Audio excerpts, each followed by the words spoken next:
Amis de la revue, bonjour. Journée de prière pour la sanctification des prêtres 25 ans après, renouvelé du fond du cœur, le oui à Dieu. C'est la manchette du numéro 1561 de l'hebdomadaire catholique La Croix du Bénin.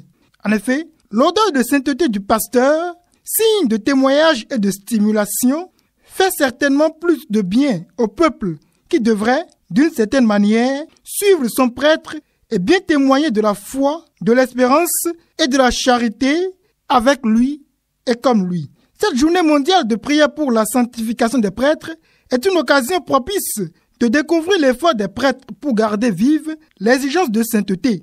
À cet effet, le journal publie le témoignage de certains prêtres béninois, dont le père Alain Ayimiwe, vicaire général du diocèse d'Abomey, qui célèbre 25 ans de sacerdoce.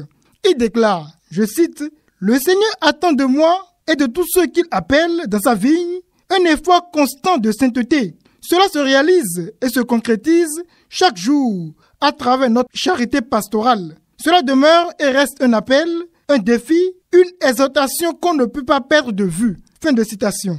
Amis lecteurs, après 3 mois de crise sanitaire, le gouvernement a annoncé à l'issue du Conseil des ministres du 10 juin 2020 un appui financier de 74,12 milliards aux populations béninoises.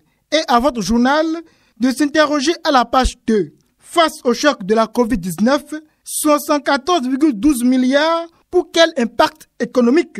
Il va falloir faire davantage pour atteindre le taux de croissance de 3% projeté pour cette fin d'année. Car, à l'intérieur du pays, des agences de banque sont fermées, le personnel permanent redéployé et d'autres mis au chômage technique.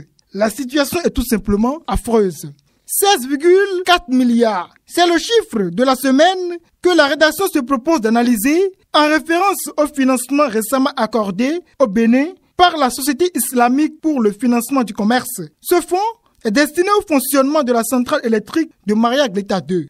A priori, cet appui financier est une véritable bouffée d'oxygène pour la fourniture d'énergie électrique. Seulement, les milliards injectés dans Maria Gleta II commencent pas à être beaucoup, disons même trop. Un petit rappel. Pour la construction de la centrale de Maria Gleta, la Banque islamique de développement avait apporté une contribution de plus de 78 milliards. La Banque d'investissement et de développement de la Communauté économique des États de l'Afrique de l'Ouest y avait également contribué à hauteur de 10 milliards. Et au journal de s'interroger, à ce jour, Maria Gleta II a coûté combien?